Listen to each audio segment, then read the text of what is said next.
Bom, eu sou extremamente apaixonado pelo Evangelho de Jesus Cristo. Nenhuma obra, nenhum livro, nenhuma história é tão magnífica, tão milagrosa, tão importante quanto o Evangelho de Cristo Jesus. Mas eu tenho que reconhecer uma coisa. O Evangelho de Jesus, ele, quando apresentado, quando levado, quando transmitido, ele atravessa vários vieses, vários caminhos ou várias formas para que ele seja apresentado, para que ele chegue até as pessoas. E um desses caminhos que eu percebo são os olhos da graça. Sim, olhar com graça. Nós temos a capacidade de, ao olharmos situações, pessoas, vidas, contextos, história, conseguimos enxergar as coisas através de um olhar gracioso. Eu digo isso porque, como seres humanos, a gente tem aquela máxima de a primeira impressão é a que fica, certo? A gente bate o olho numa história, a gente bate o olho numa situação, a gente bate o olho numa pessoa e ali a gente marca a primeira impressão. A gente tira conclusões, a gente... tudo dessa primeira impressão. Né? Então a gente tem uma percepção daquilo que a gente vê e como seres humanos, pecadores, deficientes que somos, a gente guarda essa primeira percepção, essa primeira forma. Aí a gente faz comparações... A gente faz isso, né? A gente olha as pessoas, a gente mede elas de cima a baixo e costuma compará-las. Fazemos isso sem perceber, viu? Isso não é uma coisa que nós programamos para fazer, mas quando você entra numa sala de aula, por exemplo, e aí de repente chega um professor novo, é isso que você faz. É a primeira impressão. Você percebe a pessoa, você começa a comparar ela com outros professores, com a postura, o jeito de andar, o jeito de se vestir, o jeito de falar. Vocês fazem isso quando eu prego aqui, porque o pastor Marcelo prega mais que eu, né? 3, 4 domingos seguidos, aí vocês comparam, é natural. Né? Ainda bem que eu não deixo a barbinha igual a dele, né? Assim não tem como confundir. Somos diferentes. Mesmo porque eu não ia ficar bem, né? E a Patrícia não gosta também. Mas percebemos, comparamos e daí traçamos um julgamento. Quando eu falo traçar um julgamento, necessariamente eu não estou dizendo que a gente faz um julgamento que prejudica as pessoas. Geralmente a gente faz um bom julgamento. Né? A gente olha e a gente fala, poxa, esse professor é diferente, mas eu gosto do jeito que ele fala, eu entendo a matéria. Uma pessoa que chega para morar lá no seu prédio onde você mora, um vizinho novo, aí ele chega com um monte de instrumento musical, aí a sua primeira percepção vai ser um inquilino que vai dar trabalho, né? Alguém que vai fazer barulho, né? E aí, de repente, você percebe que o cara é discreto, que o cara é gentil, que ele não toca em casa, ele leva os instrumentos para tocar num estúdio, e aí você acaba tendo um amigo.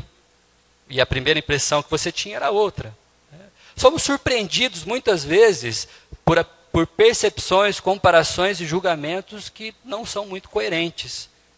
É o caminhar, é o conviver, é a experiência que vai fazer a gente ter uma percepção exata de quem são as pessoas. Mas a primeira impressão, geralmente, é a que fica. Agora, o que significa, então, ter os olhos da graça? Se a primeira impressão é a que fica, a gente precisa, então, refletir sobre o que eu quero dizer, sobre uma impressão diferente da primeira, que não passa por julgamento, que não passa por comparação, que não passa por essa questão de você fazer uma percepção, uma medição da pessoa ou de alguém, de uma situação, de um fato histórico. Né? Primeiro, o que não significa, certo? Não significa ser apenas otimista com tudo. Ser um bobo alegre, né? Tá tudo sempre bom. A pessoa que você conheceu numa situação totalmente errada, de uma forma totalmente errada, mas você é otimista e você quer ver tudo lindo e maravilhoso. Então você é cego para com a realidade.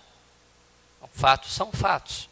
Se você encontra uma pessoa que você conheceu pela primeira vez e ela está roubando você, te assaltando, eu tive o desprazer de conhecer alguém que me assaltou, né? O rapaz me falou boa noite, eu disse boa noite, aí ele tirou uma arma e apontou para mim. E aí eu deixei os poucos cabelos do João em pé, porque eu liguei para ele, João, roubaram meu carro. Acharam no dia seguinte, né, João? Graças a Deus. Mas o meu primeiro julgamento, a primeira impressão foi horrível. E aqui não adianta eu ser otimista com a situação. O rapaz era um ladrão e estava demonstrando isso claramente. Não é ser um bobo alegre. Não é ser positivista. Né? Ou bem-humorado com tudo. Alguém que olha e percebe situações com os olhos da graça, não é alguém desvinculado de verdade, alguém alienado para com a realidade. Então, o seu professor chega lá, que nem o Silvio Santos, fazendo um oba-oba, alguém que tem os olhos da graça vai chegar à conclusão de que, puxa, ele é até legal, mas ele não ensina nada. Tem alguma coisa errada aí.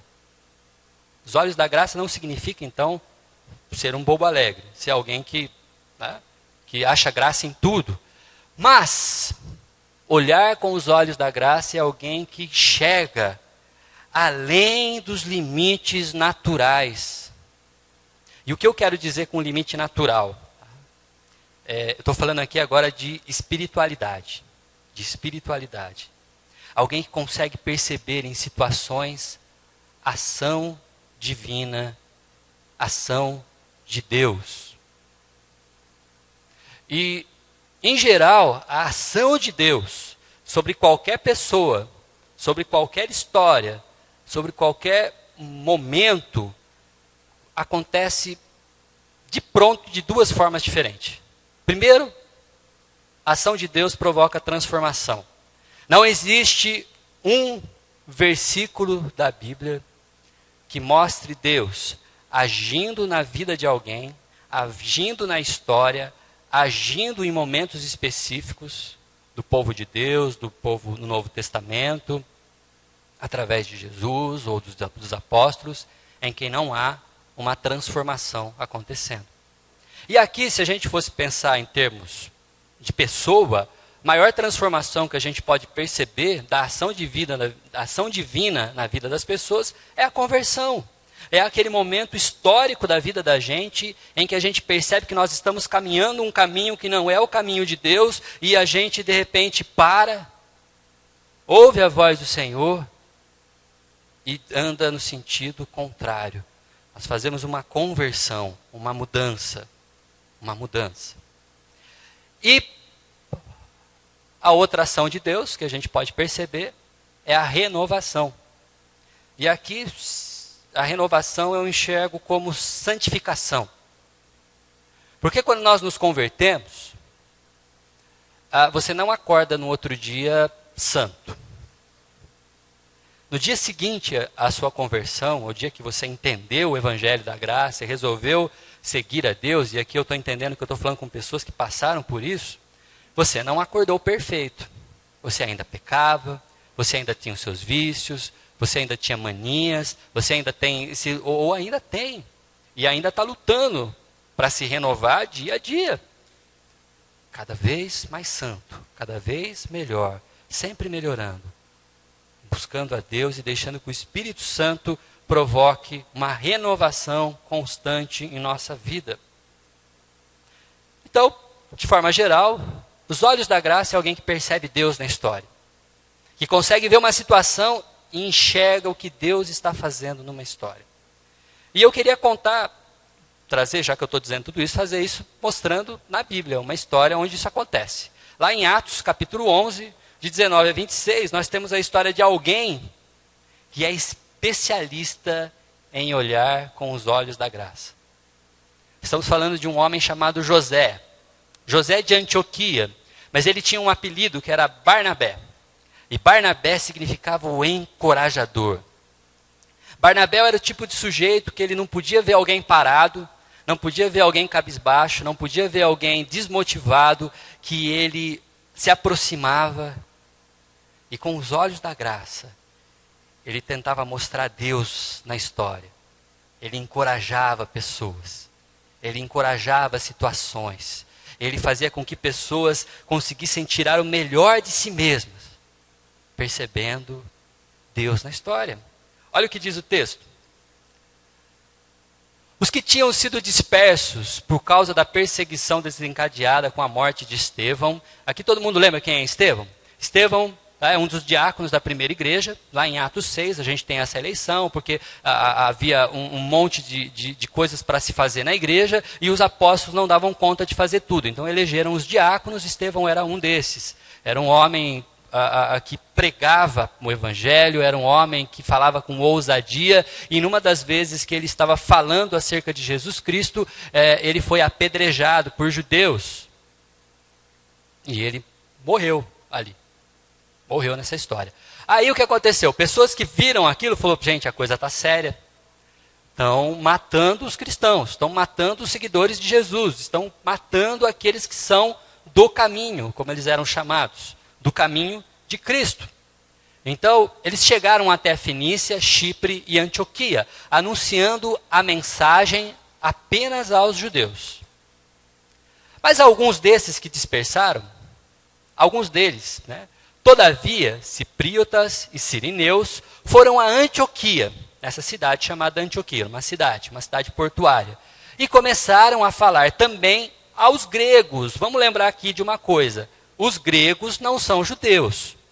Existem os judeus, existem os gregos. Os judeus são as pessoas que vinham de uma linhagem judaica. Daqueles que lá em Gênesis 6, Gênesis 12, são chamados através de Abraão, para quem Deus daria como herança uma grande nação. Essa nação cresceu e viveu durante muitos anos, vive até hoje. E nesse momento específico da história, os judeus eles viviam ali na região da Palestina. Jesus Cristo foi anunciado primeiramente aos judeus. E os judeus entendiam que Cristo era o seu Messias. Mesmo aqueles que tinham convertido a Jesus Cristo e entenderam que Jesus era o Messias, eles ainda olhavam para Jesus como o Messias do meu povo, dos judeus. Certo? Seria mais ou menos como aqueles benefícios, às vezes, que alguns municípios dão, na área da saúde, por exemplo. Isso está acontecendo lá em Piracicaba. O setor da saúde lá em Piracicaba anda muito bem, mas só que aconteceu é que as cidades vizinhas começaram a entrar em Piracicaba para tentar médico lá em Piracicaba. E agora eles estão querendo um comprovante de endereço. Porque essa benfeitoria é só para os cidadãos piracicabanos. Era mais ou menos isso que os judeus entendiam. Tem que ter um comprovante de nascimento dizendo que você é judeu. Aí faz sentido você ser um seguidor de Jesus. Se não for judeu, não, aí não faz. Essa era a mente de alguns judeus. Mas não desses cipriotas e sirineus que foram para Antioquia, porque eles chegaram lá em Antioquia, eles começaram a falar de Jesus também para os gregos, contando-lhes as boas novas a respeito do Senhor Jesus. A mão do Senhor estava com eles, e muitos creram e se converteram ao Senhor. Notícias desse fato chegaram aos ouvidos da igreja lá em Jerusalém. Então, lá em Jerusalém estava a igreja que começou com os apóstolos, alguns se dispersaram, foram para vários lugares, e alguns estavam lá em Antioquia. E o que aconteceu em Antioquia começou a aparecer lá em Jerusalém. Tá? O pessoal começou a receber notícias. E aí, então, eles enviaram Barnabé a Antioquia. E Barnabé foi para lá. Barnabé, quando ali chegou, e vendo a graça de Deus, ficou alegre e os animou a permanecerem fiéis no Senhor, de todo o coração. Ele era um homem bom, cheio de Espírito Santo e de fé, e muitas pessoas foram acrescentadas ao Senhor. Então Barnabé foi a Tarso procurar Saulo. Saulo era um homem que perseguia os cristãos, mas ao receber o chamado de Jesus, foi para Tarso. Depois ele teve primeiro em Jerusalém ele foi para Tarso agora como alguém convertido ao Senhor Jesus. Mas já fazia 13 anos que ele estava lá em Tarso, fazendo absolutamente nada. Barnabé, o encorajador, sabia que Paulo estava lá paradão, fazendo nada, falou, eu preciso de alguém para me ajudar aqui. Ele foi até lá buscar Saulo. Perceba uma coisa, a gente pensa que ir lá buscar Saulo, Barnabé saiu da casa dele, pegou o carro na garagem, viajou aí, pegou uma estrada, né, pegou lá a Bandeirantes, foi até São Paulo, por exemplo, buzinou na casa de Paulo, Paulo, preciso de você, aí trouxe Paulo. 1h30 de viagem, né, tranquilo, Bandeirantes, tapetão. Eram de Antioquia até Tarso, eram pelo menos de 4 a 6 meses de viagem de navio. É quase 8 meses viajando para voltar a Antioquia com Paulo. E quando o encontrou, levou-o para Antioquia. Assim, durante 1 ano inteiro, Barnabé e Saulo se reuniam com a igreja e ensinaram a muitos.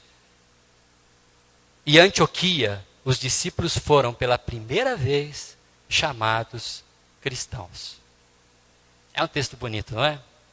É um texto muito rico. Agora, percebendo o que aconteceu? Havia então a perseguição, e aí eles foram para Fenícia, Chipre e Antioquia. Nessas 3 regiões, os judeuzão, aquele lá que era judeu da gema, que achava que Jesus Cristo era o Messias, apenas o povo escolhido de Deus, anunciava a mensagem apenas aos judeus. Mas o que acontece é que lá em Antioquia, tinha um povo diferente, que começaram a falar também aos gregos. E o texto diz que a mão do Senhor estava sobre eles. E muitos creram e se converteram ao Senhor. A primeira percepção que eu quero fazer desse texto com vocês tem a ver com justamente os olhos da graça. Um povo que foi para aquelas 3 cidades, anunciavam o evangelho apenas aos judeus. E um outro povo foi para Antioquia e anunciava aos gregos. Os 2 textos que nós temos falam que eles anunciavam a mensagem. A mensagem, ou o evangelho, ou as boas novas, são sinônimos da mesma coisa. Isso faz a gente perceber uma coisa. Havia crescimento em Antioquia, mas o texto não fala do que aconteceu nas outras 3 cidades, em Chipre, Fenícia. Aliás, a história não nos conta o que aconteceu na Fenícia e nem em Chipre.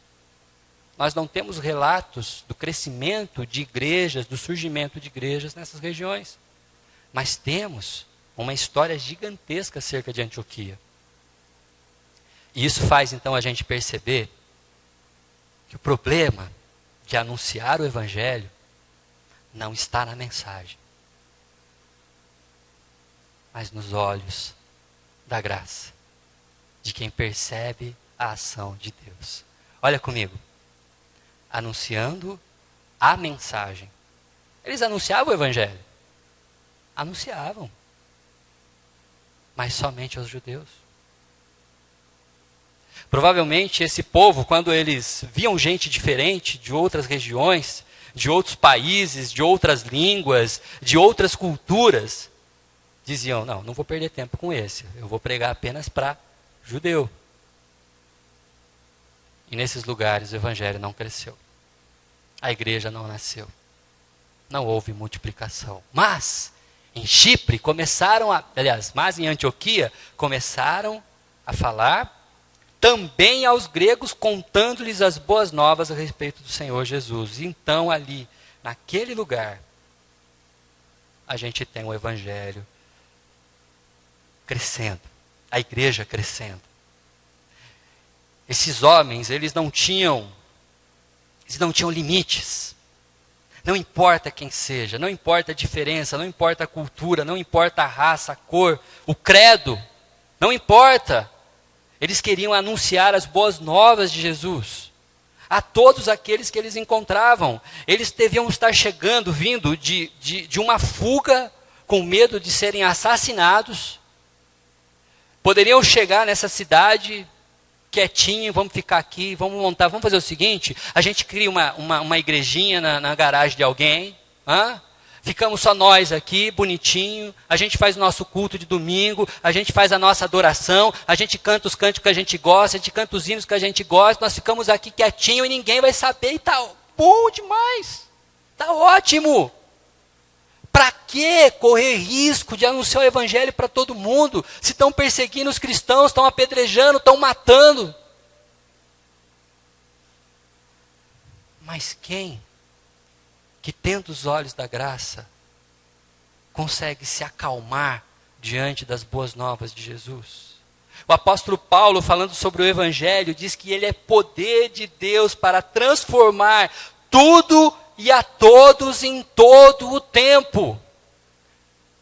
Quem tem a mensagem do Evangelho queimando em seu coração, não consegue se calar.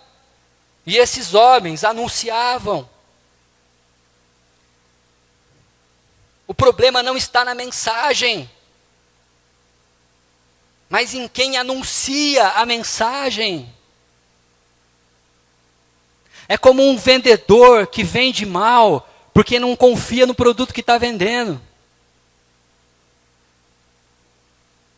Se o Evangelho não acende em nós, se os nossos olhos não enxergam a ação divina de Deus em todos os cantos, nas pessoas que nós conhecemos, no trabalho, na escola, na vizinhança, no meio da minha família, se nós não percebemos, se nós não damos conta disso, não enxergamos o tempo todo com os olhos de Deus,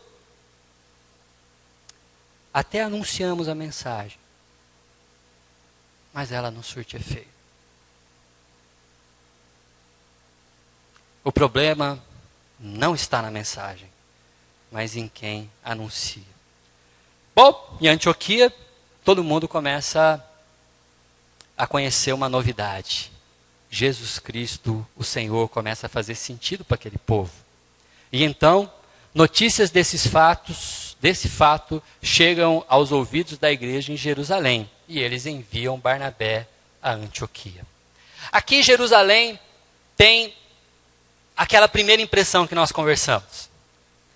Uma primeira impressão dessa história. Eles mediram, calcularam, julgaram e acharam melhor enviar Barnabé. Este fato, são pelo menos 3 situações que em Jerusalém chamam a atenção dos apóstolos. Okay? Primeira delas, eles foram dispersos. Notícias desse fato. Que fato? Os dispersos chegaram até a cidade de Antioquia.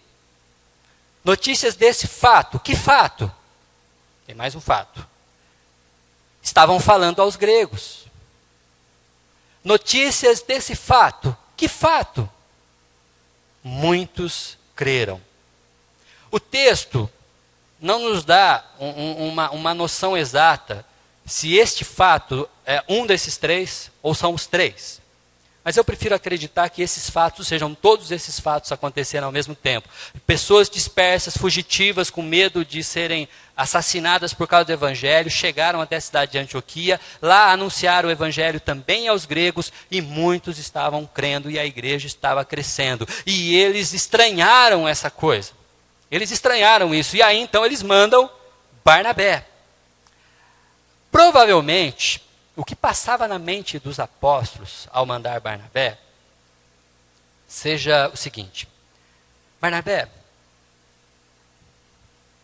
tem um fogo estranho lá em Antioquia. Tem alguma coisa diferente acontecendo naquela cidade. E eles estão falando em nome de Jesus. Estão falando em nome de Jesus, tem a ver com a gente, ok? Nós somos os apóstolos de Cristo. Então, Barnabé, vai até lá e checa o que está acontecendo. Dá uma olhadinha, uma boa olhada, e perceba para a gente o que é que está acontecendo ali. Eles estavam enxergando, na verdade, problemas lá em Antioquia. Jerusalém não gostou.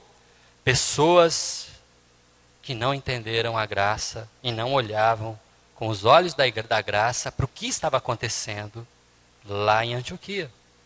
Eles ficaram preocupados. É um negócio estranho. Estão cantando uma música esquisita, eles estão batendo palma, eles estão fazendo tudo diferente. Mudaram a logomarca da nossa igreja. Não sei, está diferente. Quando eu era seminarista lá em Itapira, Itapira é uma cidade que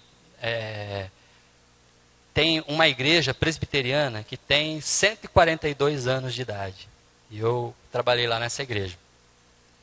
Ela surgiu antes da própria igreja católica da cidade. Antes mesmo da igreja católica. Ela é muito antiga. Tanto que o cemitério de Itapira, na verdade, pertencia à igreja presbiteriana. Que, a questão de uns 50, 60 anos atrás, ela doou para a prefeitura e passou a ser um cemitério municipal. Mas pertencia à igreja. O velório da cidade acontecia dentro da igreja presbiteriana de Itapira. E continua funcionando lá, aleatoriamente. O município tem um velório, mas como a cidade tem essa igreja como a igreja mais antiga, muitas pessoas pedem, já antes de morrer, claro, pedem para ser veladas lá na igreja. Os familiares já sabem da vontade, do desejo, e constantemente a igreja recebe convite de pessoas que não são da igreja, pedidos para que possam velar os seus mortos lá na igreja. Quando eu trabalhava lá, eu morava num apartamentinho que tinha dentro do prédio da igreja, que ficava em cima do velório. Né? Então, quando falecia alguém na igreja, eu praticamente não dormia, porque as pessoas ficavam, né, lá fazendo, né, havia ruídos tal, e aí você não dorme direito. Né? Então, e aí, como eu era o seminarista também, sempre alguém batia na minha porta lá, senhor Sandro, você não podia descer lá para fazer uma oração com a família tal, e isso às vezes 3 da manhã, 2 da manhã. O que era um privilégio, queridos, era muito bom. Era muito bom. Eu lembro até com saudade de ser tão prestativo nas madrugadas. Só aconteceu isso lá. Hoje em dia ninguém me liga de madrugada.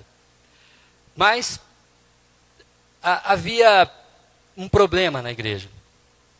Quando havia os velórios, no final de semana, no outro dia, às vezes, tinha escola dominical. E havia um grupo que reclamava demais das bitucas de cigarro, da sujeira que ficava nos corredores por conta dos velórios. E achava que a igreja já deveria ter dado um basta nessa história. Afinal de contas, essa é uma igreja presbiteriana dos presbiterianos. E conversando com a zeladora da igreja, uma vez, é uma senhora que morava lá, tinha o meu apartamento no 2º andar, e atrás desse bloco tinha uma casa, que era a casa da zeladora, ela morava lá. E aí ela estava limpando, arrumando lá o lugar lá onde acontecia o velório. Quando eu passei, fui lá cumprimentar ela, eu sempre tomava café da manhã junto com ela, e aí ela comentou que o pessoal estava reclamando, e aí ela falou, olha, toda vez é a mesma coisa. E a zeladora me disse o seguinte, essas pessoas não percebem que quando nós abrimos a porta da nossa igreja para servir aqueles que não são da igreja, essas pessoas são abençoadas. E elas estão cada vez mais próximas da gente por conta disso. Agora, rejeitar, abençoar vidas por causa de bituca de cigarro não faz o menor sentido para mim.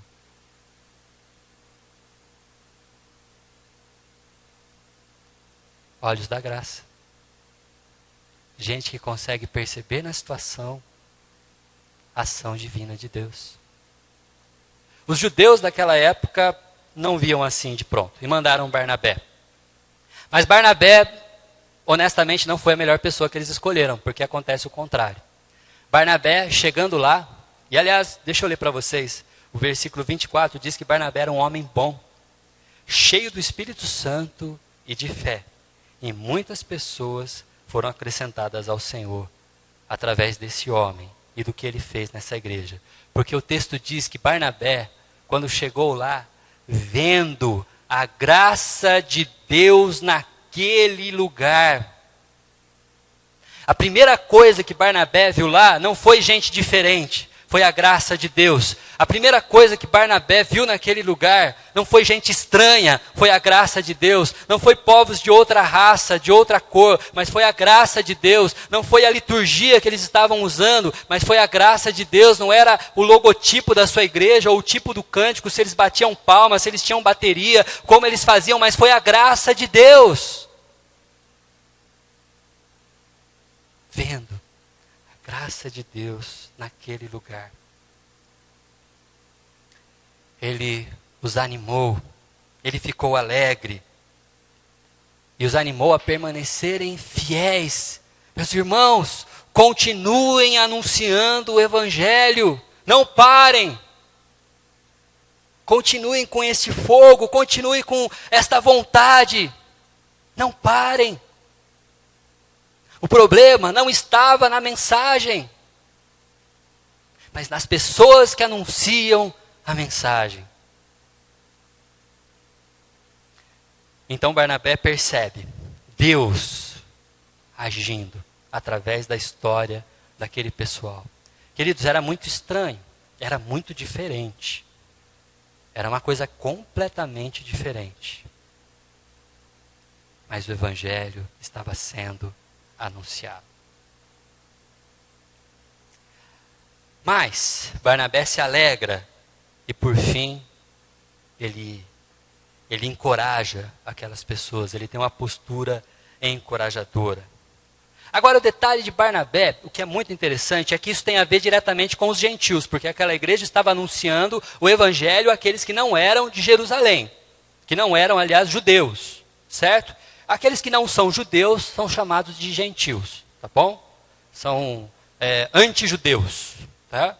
Se eu estivesse falando de corintianos e não corintianos, eu ia falar, são corintianos e quem não é anti-corintiano. Não, aqui eu estou falando de judeu e anti-judeus, que são chamados de gentios. Barnabé está falando, encorajando eles a continuar agindo para com os gentios. Mas lembra no começo quando eu falei o que não é o olhar da graça? O olhar da graça não é um olhar bobo alegre, não é alguém que acha humor em tudo, alguém que faz isso de forma desmedida, mas é alguém concentrado e que percebe a ação de Deus. Por que eu estou dizendo isso? Porque você pode entender que Barnabé mudou de partido. Não, agora então o evangelho é só para os gentios, e vamos só trabalhar com gentios, vamos só evangelizar os gregos, agora a gente só quer saber do povo que não é o povo judeu que fique para lá, a gente vai evangelizar apenas aqueles que não conheceram o evangelho e não são da família judaica. Não. Barnabé, o encorajador, que tem o olhar da graça, ele consegue olhar com graça para aqueles que não são da sua igreja tradicional, que são os gentios. Mas ele consegue também olhar para aqueles que são do seu próprio povo. Porque Barnabé sai de Antioquia, pega um navio e fica de 3 a 4 meses num navio em viagem, para chegar até Tarso e encontrar um judeu, fariseu de origem, que perseguiu os cristãos durante um bom tempo e tinha capacidade vinda do próprio Deus para fortalecer aquela igreja. E ele vai lá, pega Paulo e traz 3 a 4 meses de viagem de novo até Antioquia, para lá em Antioquia esses dois, durante um ano, continuar trabalhando com essas pessoas. Barnabé tem os olhos da graça. Ele não ficou com a primeira impressão do apóstolo Paulo, perseguidor, fariseu, apegado à lei, querendo assassinar cristãos, inclusive testemunhando o que aconteceu com Estevão. O início desse texto começa a falar do assassinato de Estevão. Saulo estava ali. Estevão morreu aos seus pés e com o seu consentimento. O apóstolo Paulo, o texto não diz que ele pegou pedras para atirar em Estevão. Mas ele tinha na mão poder para interromper aquele massacre. e não fez. Agora, Barnabé, não ficando com a primeira impressão do apóstolo Paulo, vai até Tarso e busca esse homem para ajudá-lo na missão. Agora, olha que interessante. O olhar da graça faz com que Barnabé perceba Deus na história, se alegre com o que está acontecendo, tenha uma postura encorajadora para com aquela igreja que nasce. E agora, é alguém que também testemunha junto com a sua igreja. Não foi em Jerusalém, não foi em Chipre, não foi nas outras cidades, que o povo do caminho, os seguidores de Jesus Cristo foram chamados de cristão, mas foi na cidade de Antioquia, aonde o evangelho era pregado a todos os povos. Ali eles foram chamados de cristãos. E deixa eu dizer para você o que significa ser chamado de cristão nesse tempo.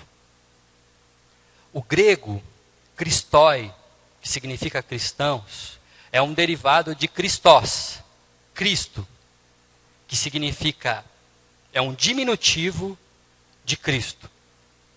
Um pequeno Cristo.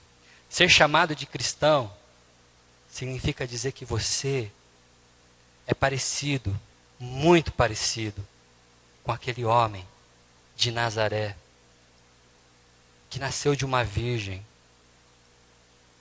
que cresceu em estatura e graça, com 30 anos de idade, começou a agir e ter um ministério de compaixão, anunciando o reino e a graça de Deus. E que no final da sua história foi traído pelo seu próprio povo, foi levado à cruz e morreu inocentemente.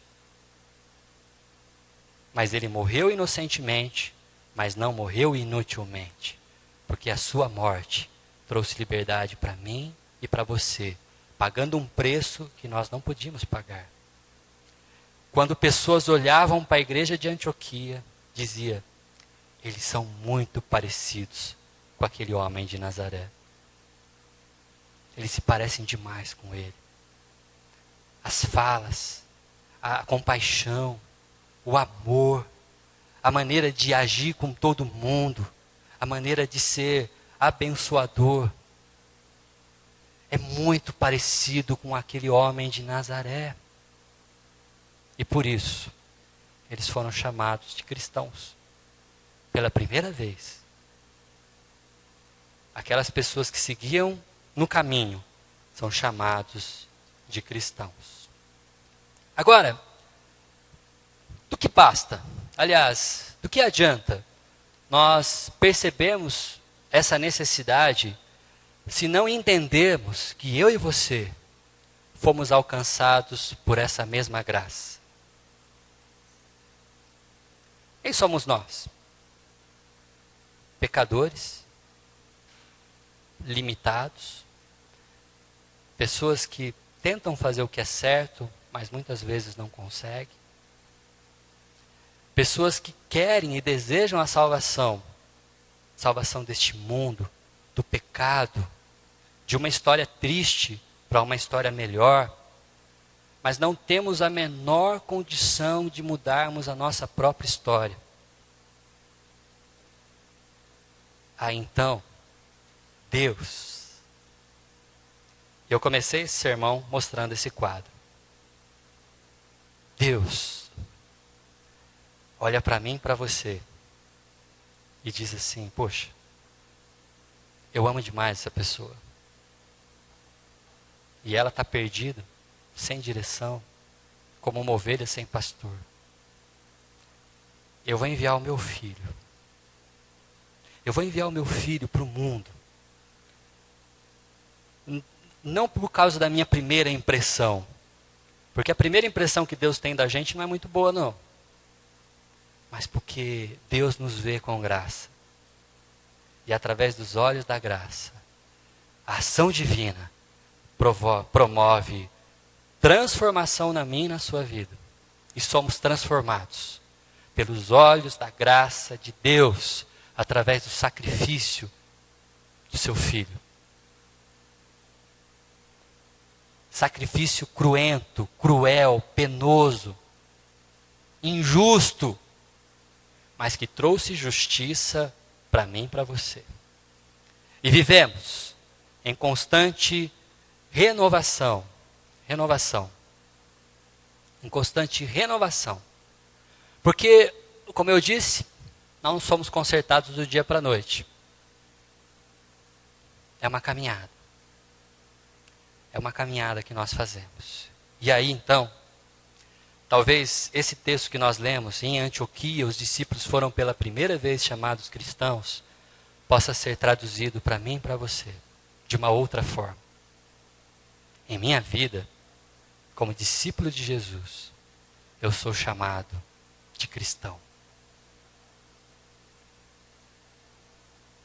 As pessoas olham para mim, olham para você, olham para o jeito como você fala, olham para o jeito como você tem compaixão, olha para a maneira como você enxerga com os olhos da graça e dizem: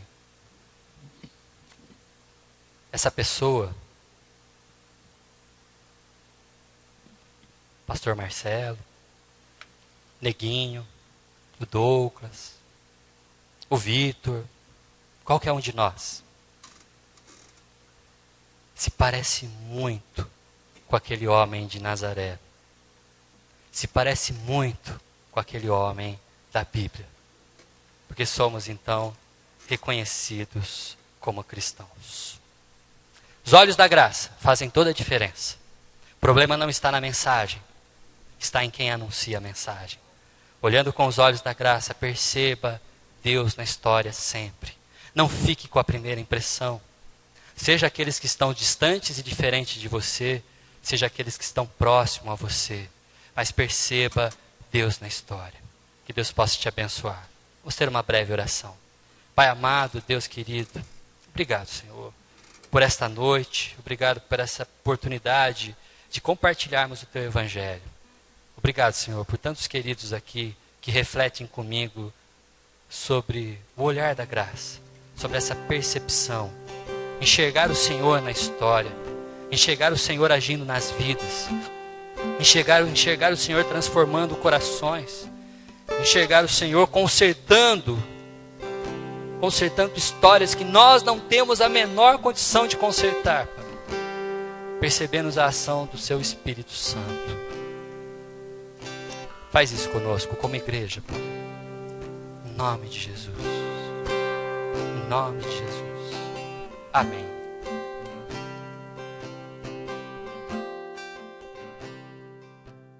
E que a maravilhosa graça do nosso Senhor Jesus Cristo e o amor de Deus, o nosso eterno Pai, e as divinas consolações do Espírito Santo estejam sobre todos nós, povo de Deus, hoje e para todos sempre. Amém.